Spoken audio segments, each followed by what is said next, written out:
اللہ کے نبی صلی اللہ علیہ وسلم کی سنت، آپ ہر وقت مسکراتے تھے، ہر حالت میں مسکراتے تھے، اور آپ نے فرمایا کہ اپنے بھائی کی طرف مسکرا کر دیکھنا بھی صدقہ ہے۔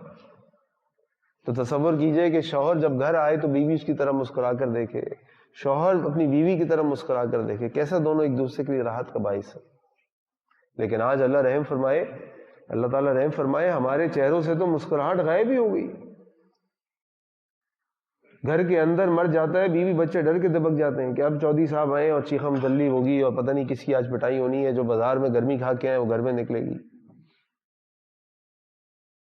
ادھر بیوی جو ہے وہ اپنے شوہر کی ناشکری، اس کا یہ نہیں کیا تو نے، یہ نہیں کیا تو نے، یہ نہیں کیا تو نے، یہ نہیں کیا، یہ چلتا رہتا ہے۔ ایک دوسرے کی راحت کا باعث بنے، ایک دوسرے کی خوشی کا باعث بنے، ایک دوسرے کو محبت سے دیکھیں۔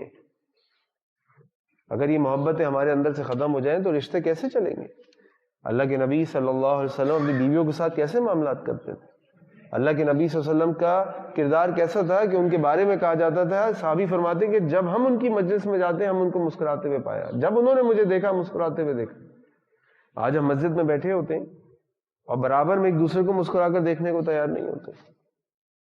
ایک مسلمان بھائی ایک دوسرے مسلمان بھائی کو مسکرا کر دیکھے، پہلے تو بغیر پیسے خرچ کیے ہمیں صدقہ میں اجر مل جائے گا، نمبر ایک۔ نمبر دو، ہی تو ہماری ویسے ہی ایک مسلمان کی دوسرے مسلمان کے لیے محبت ہونی چاہیے کہ جب وہ کسی مسلمان بھائی سے ملے تو اس کو مسکرا کر دیکھے، خندہ پیشانی سے ملے۔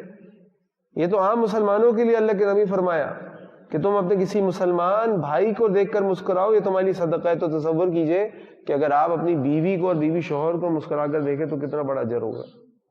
ایک شوہر تھکا آ رہا ہے گھر سے، بازار سے دنیا کی دوڑ دھوپ کر کے گھر کے اندر داخل ہو اور بیوی اس کو ویلکم کرے اہلاً و سہلاً مسکرا کر، اس کے لیے تیار ہو کے بیٹھی ہو، تو اس کے لیے کتنی راحت اور خوشی کا باعث ہے۔